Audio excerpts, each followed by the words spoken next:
Muy bien, entonces ahora para continuar con la segunda parte, vamos a contestar la pregunta: ¿qué significa realmente consejería? Y ahí en la página siguiente tenemos la definición de consejería y el significado etimológico. Ahí le damos un avance ahí en el PowerPoint.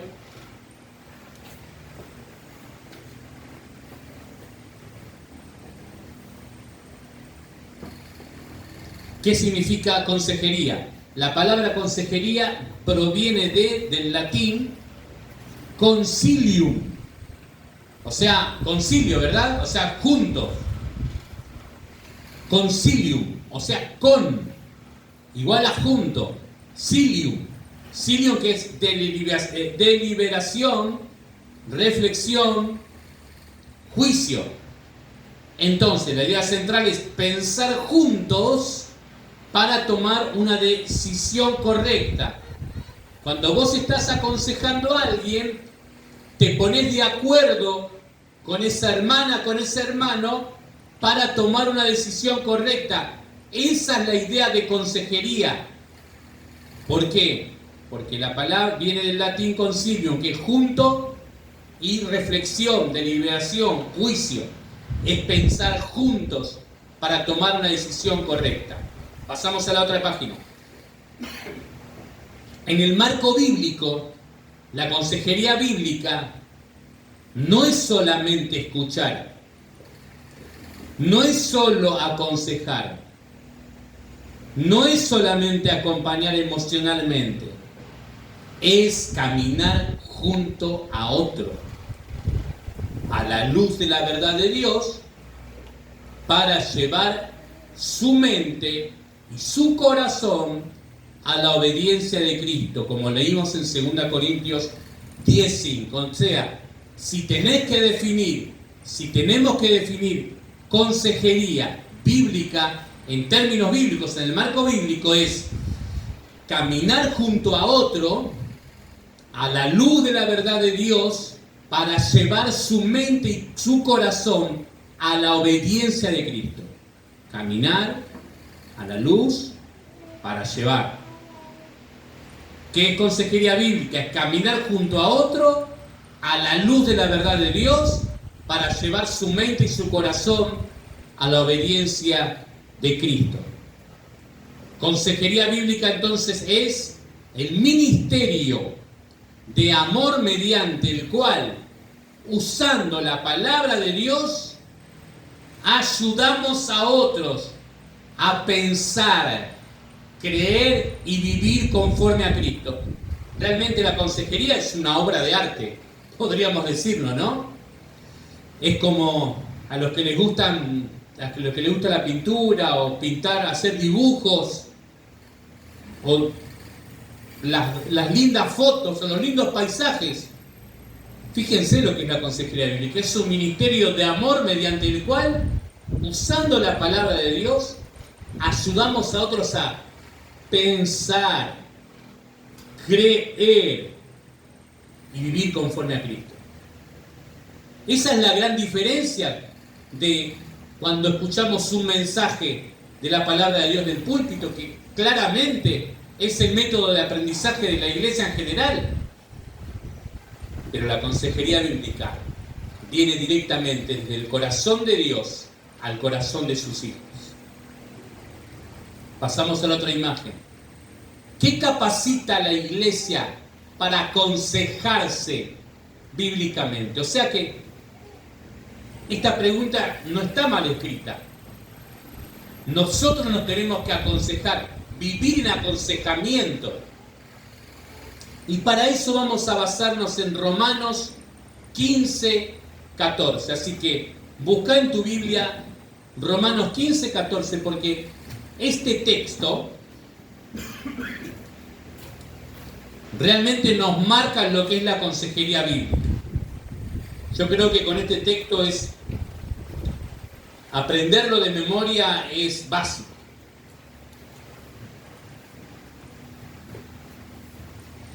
Dice así: Pero estoy seguro de vosotros, hermanos míos, de que vosotros mismos estáis llenos de bondad, llenos de todo conocimiento, de tal manera que podéis amonestaros los unos a los otros.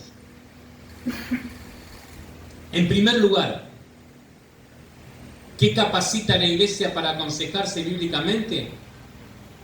Llenos de bondad. Pablo afirma y dice, estáis llenos de bondad. Bondad no es mera amabilidad, sino virtud moral producida por el Espíritu Santo. Bondad es parte del fruto del Espíritu Santo. Las obras del Espíritu, mas el fruto del Espíritu es amor, gozo, paz, paciencia, benignidad, bondad. O sea, no es ser amable nada más. Es una virtud moral producida por el Espíritu. Es una bondad que busca el bien del otro. O sea, la bondad del Espíritu Santo no es amabilidad, o sea, no se comporta de manera ética nada más, no, sino que va más allá, busca el bien del otro, incluso cuando, o sea que va a confrontar cuando sea necesario, por buscar el bien del otro, va a querer aconsejar. Pablo afirma esto después de una carta que confronta pecado, orgullo y error doctrinal en Gálatas, una carta muy dura. La bondad bíblica no es permisiva, es redentora. La verdad bíblica no es permisiva. Entonces es dura, ¿no? No, es redentora.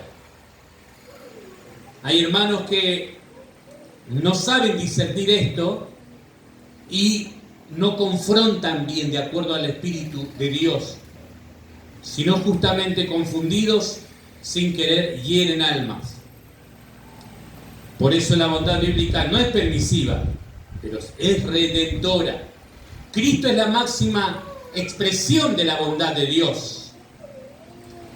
Sin el carácter de Cristo, la corrección se vuelve dureza. Con Él se vuelve gracia con verdad. Que dice Romanos 2:4.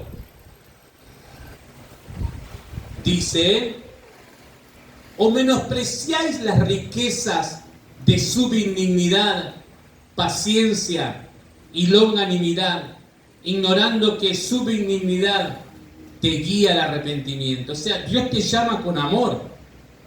Y por supuesto, llega un punto en que, como Dios al que ama disciplina, Dios te llama con amor, pero a veces te tiene que llamar con su disciplina. Y el aconsejamiento prevé esto. Otra página. Dice en segundo lugar, no solamente llenos de bondad, dice llenos de conocimiento. O sea, no se trata de información general este conocimiento, sino de conocimiento espiritual revelado por Dios. Todo, llenos de todo, dice ahí, el énfasis, de todo conocimiento. Esto es un conocimiento suficiente, no significa exhaustivo, para vivir y aconsejar piadosamente. Un conocimiento suficiente.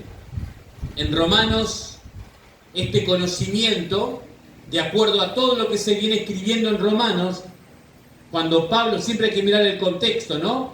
Entonces Pablo, cuando dice lleno de todo conocimiento, está hablando de conocimiento del Evangelio.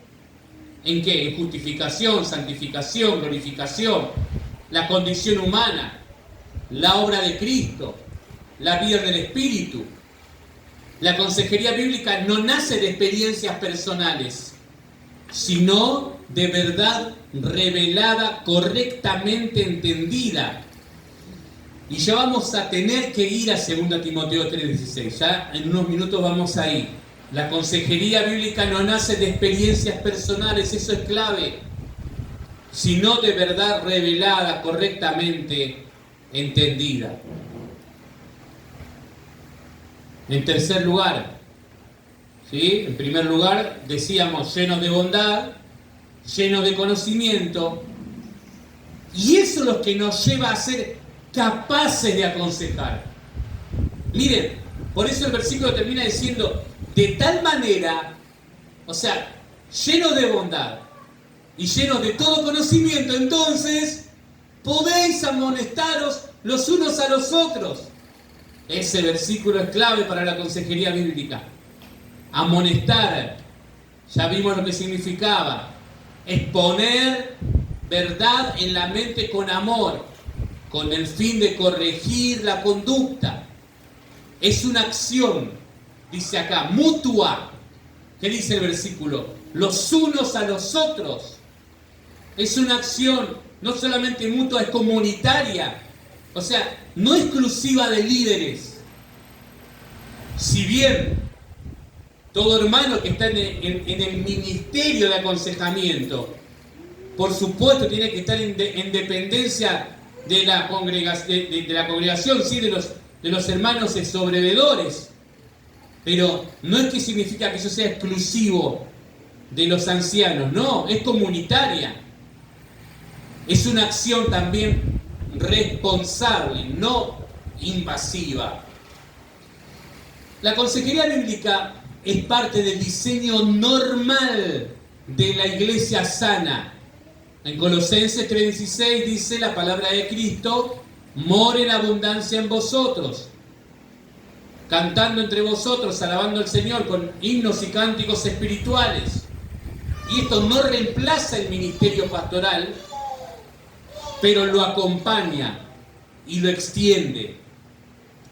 Qué lindo es el ministerio de la consejería bíblica.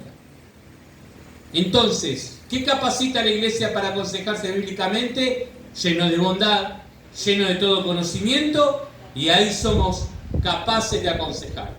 Vamos a la otra página que dice, para que pensemos, ¿soy bondadoso realmente como manda la Biblia? O sea, ¿me preocupo por el bien espiritual del otro o solamente soy correcto? Soy un buen hermano que va, entra y sale, yo no le digo nada a nadie, no me meto con nadie. Como hay una frase, escuchemos pero no juzguemos, ¿sí? Me quedo piola. Yo no le digo nada a nadie, no me diga nadie a mí tampoco, ¿sí? Eso no es ser una piedra viva. Con esto nos damos cuenta que la consejería bíblica es un deber, es algo que nos debemos el uno al otro, hermanos. Otra pregunta, ¿conozco la palabra lo suficiente como para aconsejar sin dañar? Ese es otro tema, ¿no? Ahora, ¿estoy capacitado yo bíblicamente para aconsejar sin dañar? Por eso siempre, ¿no? Cuando animamos a alguien en un consejo, lo hacemos desde nuestra más sincera humildad. ¿Me involucro espiritualmente en la vida de otros? ¿O evito la responsabilidad del amor? Pregunto nuevamente, ¿te involucras espiritualmente con otros? ¿O evitas la responsabilidad del amor? El amor es un mandamiento y el amor es una responsabilidad. Así como quienes estén casados entraron en un pacto de amor, en un deber de amor. Hay una responsabilidad que tenés con tu cónyuge. Bueno, nos debemos responsabilidad el uno al otro, ese amor. Una iglesia que no se aconseja bíblicamente deja las ovejas solas, delega el cuidado del alma a sistemas externos. A veces nos limitamos a dar exhortación en cuanto a no mires esto, no mires el otro, no mires aquello y no. Pero el consejo bíblico, ¿de dónde lo saco? Una iglesia que no se aconseja bíblicamente pierde una de sus funciones esenciales. Pasamos a otra página. Pablo no dice, ojalá algún día puedan aconsejarse. Dice, dice, estoy seguro de vosotros. Léalo otra vez, hermana.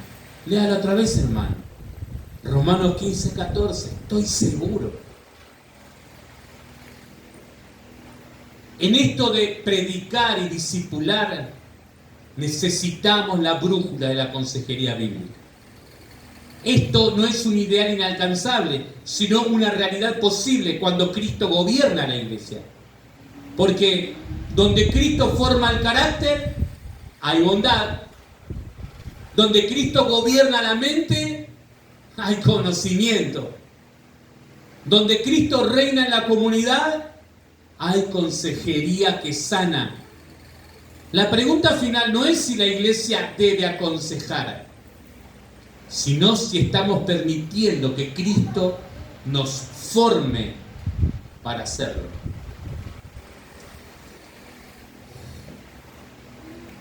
Cuando vamos a algún lado y conocemos otras familias y llevan sus hijos, sus hijas, miramos el comportamiento y decimos, oh, qué maleducada, y en la casa le deben enseñar así, ¿no? Y estamos ahí dando con un claro, oh, sí, y también la madre, mira vos, el padre.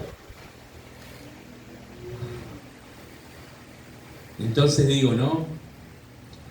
Si no hay consejería bíblica entre nosotros, ¿realmente está la bondad de Cristo en nosotros? ¿Está el conocimiento del Señor entre nosotros? Esa es la conclusión dura que uno va sacando de este versículo.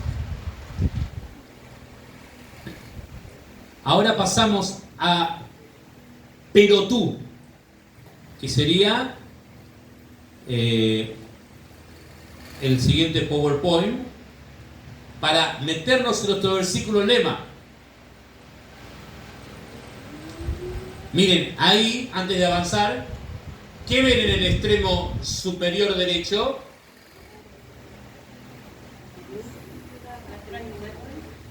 Ahí está, muy bien, ¿no? Es un arbolito con raíces fuertes.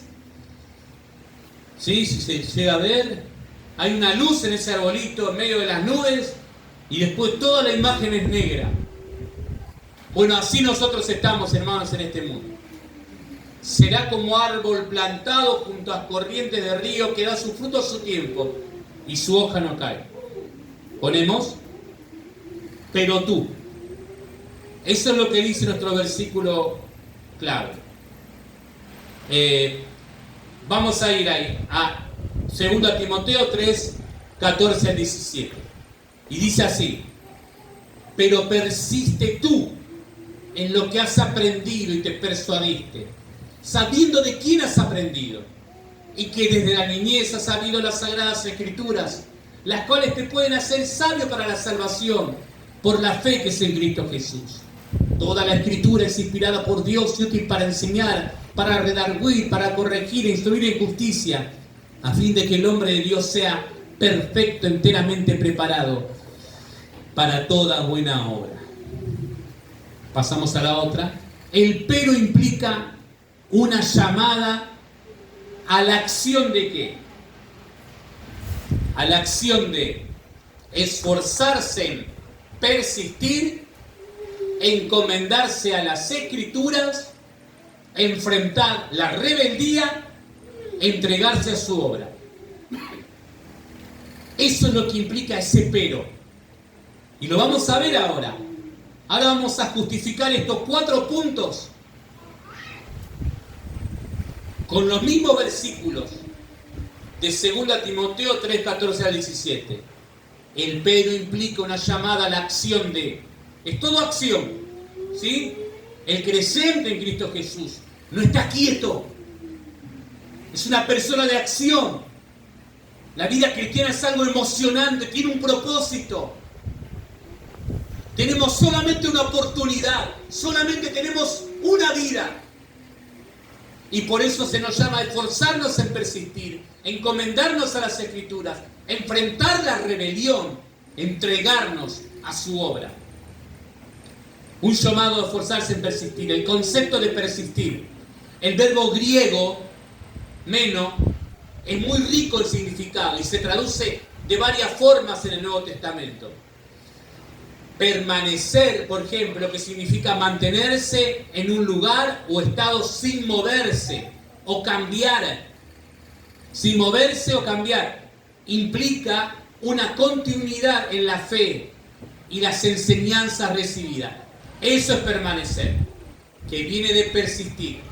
Persistir conlleva la idea de seguir adelante a pesar de dificultades o desafíos. Como dice en 2 Timoteo 3:14, Pablo exhorta a Timoteo a seguir firme en la enseñanza que ha aprendido. También implica perseverar. Tiene la implicación de mantener la fe y la conducta cristiana a lo largo del tiempo.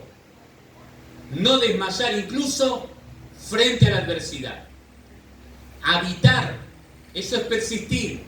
En otros contextos del Nuevo Testamento, también se usa para describir una relación continua y activa con Cristo, como en Juan 15, 4 al 7, donde Jesús habla de permanecer, ¿se acuerdan de la vid?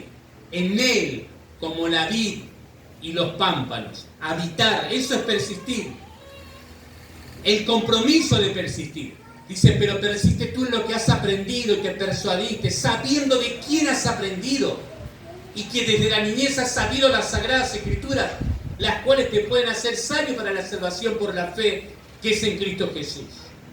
Es un compromiso de conciencia. Dice, lo que has aprendido y te persuadiste.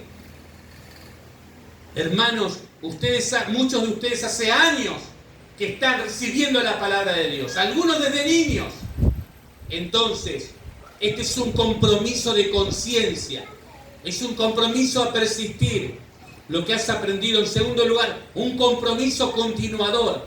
Dice, sabiendo de quién has aprendido. Y él había aprendido de su abuela, de su madre, de Pablo y de otros hombres de Dios que lo rodearon. No solamente un compromiso de conciencia continuador, sino también un compromiso de corazón. Dice, y que desde la niñez has sabido las Sagradas Escrituras. Has sabido. Es un compromiso de corazón. Eso es lo que usted es. Si usted, hermano, hermana, no evangeliza, no discipula, no está comprometido con la consejería bíblica, usted no está haciendo lo que Dios hizo en usted. Entonces usted solamente está perdiendo el tiempo. Nada más que eso. Y un día iremos a rendir cuentas al Señor y estará con las manos vacías. Pasamos. El consejo para persistir. Vimos hace un rato un concepto. También hemos visto el compromiso y ahora el consejo para persistir. Exhortaciones y consejos que Pablo le dio a Timoteo para mantener su firmeza en la perseverancia de la fe. En 1 Timoteo 4:12, Pablo le dijo a Timoteo, sé un ejemplo para los creyentes. Ya mencionamos ese texto. En 1 Timoteo 4:16, Pablo le dijo, cultiva tu relación con Dios a través de la Escritura. El texto dice, ten cuidado de ti mismo y de la doctrina. Persiste en ello, pues haciendo esto te salvarás a ti mismo y a los que te oyen. O sea, cultiva tu relación con Dios. ¿Vos querés persistir? Bueno, ¿vos querés persistir? Consejos. Sé un ejemplo para los creyentes. Consejo, cultiva tu relación con Dios a través de la Escritura. No lo sostengas emocionalmente. Medita todos los días en la palabra. Que te llene el Señor cuando ores, cuando hagas tu devocional. No es para cumplir. No es para empezar bien el día como si fuese un amuleto de la buena suerte. Es para buscar tu santidad. Es una manera de cultivar tu relación con Dios. Consejo para persistir. En tercer lugar, busca la piedad y contentamiento. En 1 Timoteo 6:6 dice, porque gran ganancia es la piedad, acompañada de contentamiento. Hay algunos que luchan por su vida en santidad y están con caras largas, tristes. lamentándose que no pueden ver esto, hacer aquello. Están como mal. Y acá andamos, ¿sí? Sirviendo al Señor. No, pero la piedad es ganancia cuando estás feliz. Y la única manera de poder estar feliz en la santidad es entendiendo lo que estás haciendo. Buscar la piedad y contentamiento. Otro consejo para persistir es usar y avivar el don de Dios en ti. ¿Qué dice 2 Timoteo 1, 6 al 7? Porque te aconsejo que avives el fuego del don de Dios que está en ti por la imposición de mis manos, porque no nos ha dado Dios espíritu de cobardía, sino de poder, de amor y de dominio propio. Consejos para persistir. 2 consejos más. Pablo le dice a Timoteo: confía en la fuerza de la gracia. Dice 2 Timoteo 2:1: tú pues, hijo mío, esfuérzate en la gracia que es en Cristo Jesús. ¿Qué es la gracia? Dios te dio, Dios nos dio lo que no merecemos. Hermanos, bástate mi gracia. Mi poder se perfecciona en la debilidad. Acá no vamos a ser perfectos, ¿sabes? Pero sí podemos evitar, por supuesto, el mal testimonio y el escándalo, el mal testimonio que podemos dejar de Cristo. Y cuando hablamos de testimonio, no es que yo cuido mi testimonio, no cuido mi prestigio, no cuido mi nombre, yo cuido en mi vida el testimonio del Señor. Por supuesto que si caes en pecado, un pecado público, y si avergonzás al Señor delante de todos, tiene que haber necesariamente una disciplina. Pero muchas veces te viene el desánimo, es innegable, pero vos tenés que esforzarte en la gracia, en medio de esos problemas que quizás que te pasan que no entendés. Otro consejo: soportar sufrimiento como buen soldado. 2 Timoteo 2:3 dice: tú pues sufre penalidades como buen soldado de Jesucristo. Y sí, un soldado, esa comparación es terrible, ¿no? Le preguntaba a es combatiente, pero de una de las partes de una fuerza que tuvo que defender Argentina en Corrientes, un hombre viejito, y le pregunté si le daba miedo salir justamente a tener que ir a buscar al enemigo. Y él decía que en su pensamiento era solamente: no me van a matar, no me van a matar, no me van a matar. Y él seguía adelante, avanzando. Una mente de soldado. Es siempre estar alerta, atento, con actitud. Sirviendo al Señor hay muchas pruebas que hay que pasar, pero el Señor está con nosotros y estamos haciendo su voluntad. Sufre penalidades. Otros consejos más: evitar las discusiones inútiles y los falsos maestros. Dice el versículo 16 del capítulo 2 de 2 Timoteo: pero evitá las prófanas y vanas palabrerías, porque conducirán más y más a la impiedad. O sea, no discutas por cosas que no valen la pena. No discutas. Y ahora hay cosas que valen la pena, pero cuando hay un necio del otro lado, dice la palabra: no, déjalo, ¿sí? Quédate tranquilo, que te digan de todo. Es preferible quedar como un tonto. Y en ese contexto es que Pablo le dice a Timoteo: huye de las pasiones, o sea, del cólera juvenil. Huye de esas discusiones. Predica la palabra, otro consejo, con paciencia y diligencia. 2 Timoteo 4:2, que prediques la palabra, que instes a tiempo y fuera de tiempo. Redarguye, reprende, exhorta con toda paciencia y doctrina. Ese es el consejo para persistir. Y en otro punto, el costo de persistir. ¿Cuál es? Es persistir en la enseñanza y entrega de las Escrituras. Muchas veces te lleva a desafíos y sacrificios. Sí, es así. Estamos en la tarea de la consejería bíblica, que tristemente, por lo menos en Buenos Aires, muchas veces se lo ve como si fuera algo extremo. Algo y bueno, Moisés, no es para tanto. Pero fíjense que el consejo para Timoteo era este: pero tú tenés que hacer esto. Y el costo de persistir es resistencia y oposición, sacrificio personal, renunciar a placeres mundanos, compromiso constante, pérdida de comodidad, posible aislamiento. Muchas veces vas a encontrar opositores para hacer la voluntad de Dios, claramente. Va a haber mucho sacrificio personal. Y eso implica que sale de tu bolsillo, sale de tu tiempo, sale de tus recursos. Y muchas veces eso no va a ser remunerado ni reconocido jamás. Tener que renunciar a placeres mundanos.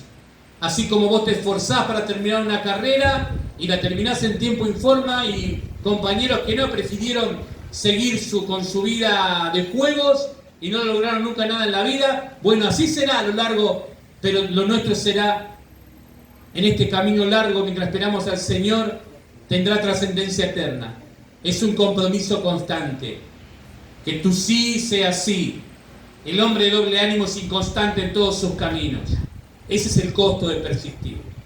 Por supuesto, pérdida de comodidad. Muchas veces vas a sentir que no estás cómodo, o que pasa esto o el otro, las cosas no salen como querés, pero en la que estás haciendo la voluntad de Dios, todo es satisfacción. Recuerdo el primer tiempo cuando veníamos con mis hijas a Las Delicias, un hermano me lleva aparte y me dice: mirá, Moisés, vos tenés 2 hijas y está muy bien que vengan a servir al Señor acá, a ayudar, pero tenés que pensar en tus hijas. Es un mes que están acá y yo veo cómo están viviendo ahí, acá. Tenés que pensar en tus hijas. Y yo no sabía. A mí me daba pena por él, ¿viste? Porque estaba preocupado de verdad. Pero pensar que mis hijas son las que prácticamente nos traen para la delicia desde hace un buen tiempo. Servir al Señor es lo máximo, hermano. Hacerlo. Es como que este punto me cuesta ponerlo, pero es necesario. Porque hay costo. ¿Es costo o es placer? Posible aislamiento. Y ese sí puede doler, ¿eh? Cuando te dejan a un lado. Cuando por tener una firmeza en la palabra, ¿sí? Ya no te miran, ya te tratan diferente. A veces hasta en ciertas reuniones sociales no te invitan. Porque no sé, piensan que estás glorificado en el 3er nivel o 7º cielo, qué sé yo. Pero muchas veces pasa eso. Ahora, si todos tuviéramos el mismo sentir, no pasaría eso. Pasamos a otro punto. Hay un llamado, ¿sí?, a encomendarse a las Escrituras. Pasamos al otro. Bueno, perdón, acá ponemos ahí. ¿Qué tenemos ahí? En la página anterior tenemos una biblioteca, un pedazo de biblioteca tenemos ahí. En esa biblioteca lo que tenemos ahí es justamente todo lo que va implicando lo que es la palabra de Dios. Y mientras es un llamado a esforzarnos en persistir, también claramente tenemos este llamado en encomendarnos a las Escrituras. Así pasamos a la siguiente. Mis hermanos, la Biblia. La Biblia es un libro que fue escrito en un periodo aproximado de 1500 años. En 3 continentes distintos: África, Asia, Europa. Escrita prácticamente en 3 idiomas distintos: arameo, hebreo, griego. Aproximadamente 40 personas la escribieron, por supuesto inspiradas por el Espíritu Santo, y tiene un solo autor, tiene un solo mensaje. La Biblia es un libro que todos los años bate récord en ventas, y cada vez salen más traducciones. Gloria a Dios, es increíble, pero es la palabra de Dios que sigue vigente. Ahora, a ese libro vos debés entregar tu vida cuando entregás tu vida a Dios, a escudriñar las Escrituras. Pasamos, un llamado a encomendarse a las Escrituras. La Santa Bíblica es la única regla infalible para la vida y la salvación de cada persona. Es la base de la consejería bíblica. Por eso le llamamos consejería, que ya sabemos que es bíblica, para la fe y la vida cristiana. Por eso debes encomendarte a ellas. La Santa Biblia, pasamos, es la única regla infalible para la vida y la salvación de cada persona, para la fe y la vida cristiana. Debes encomendarte a las Escrituras por su, en primer lugar, inspiración. Segunda Timoteo 3:16, la palabra es inspirada. O sea, acá esa palabra aparece solo esta vez en la Biblia. En muchas traducciones al español proviene del griego, que literalmente significa soplada por Dios, o sea, exhalada por Dios. Tenemos los versículos, ¿no?, que dicen, entendiendo primero esto, que ninguna profecía de la Escritura es de interpretación privada, porque nunca la profecía fue traída por voluntad humana, sino por los santos hombres de Dios. Ellos hablaron siendo inspirados por su Espíritu. En Juan 16:13 dice: Jesús promete a sus discípulos que el Espíritu de verdad los guiaría a toda verdad. Hebreos 1 y 2 dice, 1 y 2, Dios, habiendo hablado de muchas veces y de muchas maneras en otro tiempo por los padres, por los profetas, en estos postreros días nos ha hablado por el Hijo. Aunque se enfoca en la revelación a través de Cristo, este pasaje también reconoce que Dios habló a través de los profetas, quienes registraron su palabra. Jeremías 1:9 dice: y extendió Jehová su mano y tocó mi boca, y me dijo Jehová: he aquí, he puesto mis palabras en tu boca.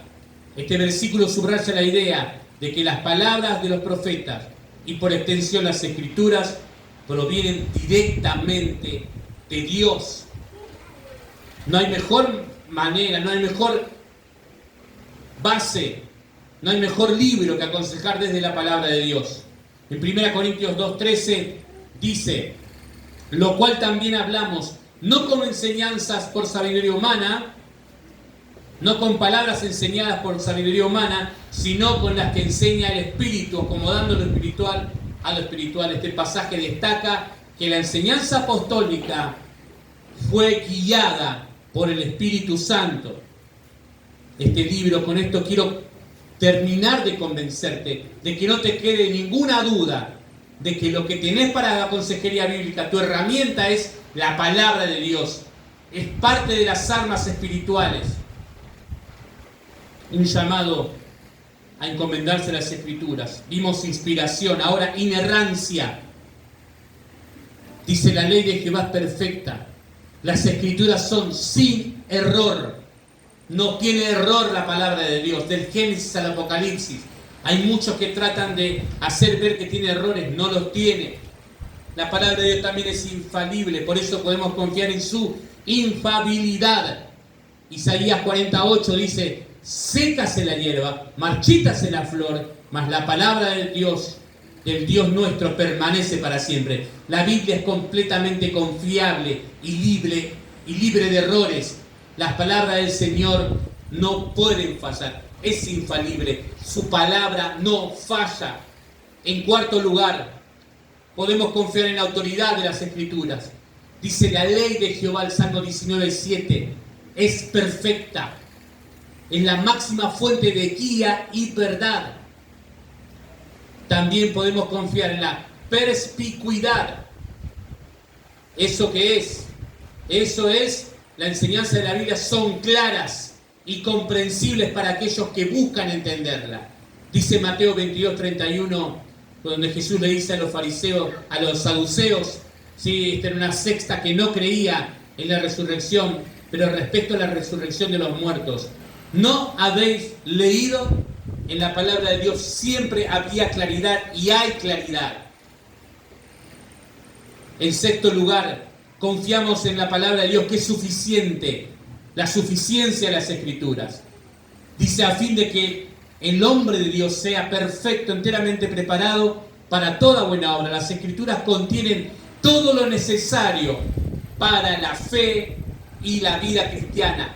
Las Escrituras son suficientes. No necesitas nada más para tener tu vida perfecta delante de Dios. No necesitas nada más para realizarte en la vida. La palabra de Dios es suficiente. En séptimo lugar, la inmutabilidad de la palabra de Dios. Esto es que nunca cambiará. Siempre es igual. El Salmo 119, 89 dice: para siempre, oh Jehová, permanece tu palabra en los cielos. No cambia. El Salmo 119, 160 dice: la suma de tu palabra es verdad, y eterno es todo juicio de tu justicia. Su palabra no cambia.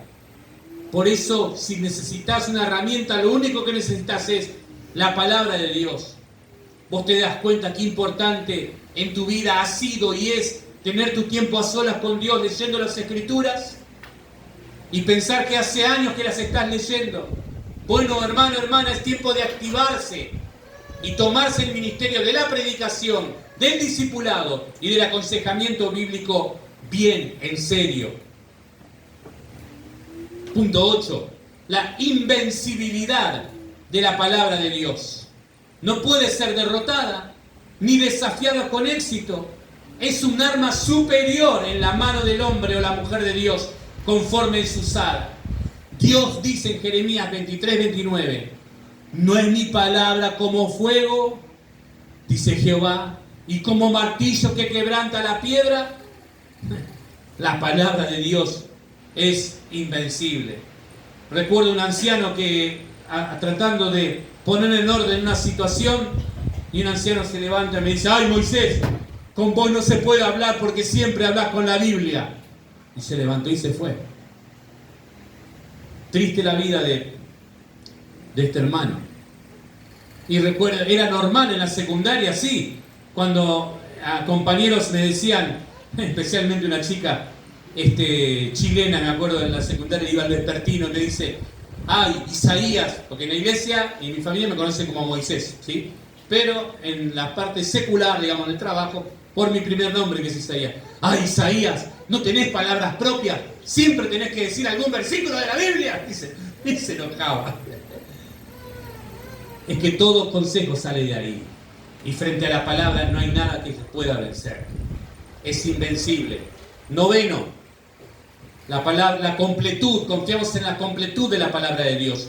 Apocalipsis 22, 18 dice: yo testifico a todo aquel que oye las palabras de la profecía de este libro. Si alguno añadiere a estas cosas, Dios traerá sobre él las plagas que están escritas en este libro. Esta revelación especial de Dios, la Biblia, claro que es una revelación especial. Está completa y no le falta nada. 10. La utilidad de la palabra de Dios. En 2 Timoteo 3:16 dice, Pablo destaca la utilidad de las Escrituras para 4 propósitos principales. Doctrina, reprensión, corrección e instrucción en justicia. Tiene 4 propósitos principales. Para eso es útil. Doctrina, reprensión, corrección e instrucción en justicia. Un llamado a esforzarnos en persistir, un llamado en encomendarse a las Escrituras. Ahora un llamado para enfrentar la rebeldía, para enfrentar la rebelión. Dice la palabra de Dios, lo que leímos recién, que es útil para redarguir, corregir, instruir en justicia, enseñar. ¿Qué significa? Reafirmar doctrina. Para eso es útil, para reafirmar doctrina, enseñanza. ¿Para qué es útil? Para reprender, o sea, redarguir. Eso es redarguir, reprender. Vamos a confrontar, ¿sabes? También para corregir, eso es restaurar.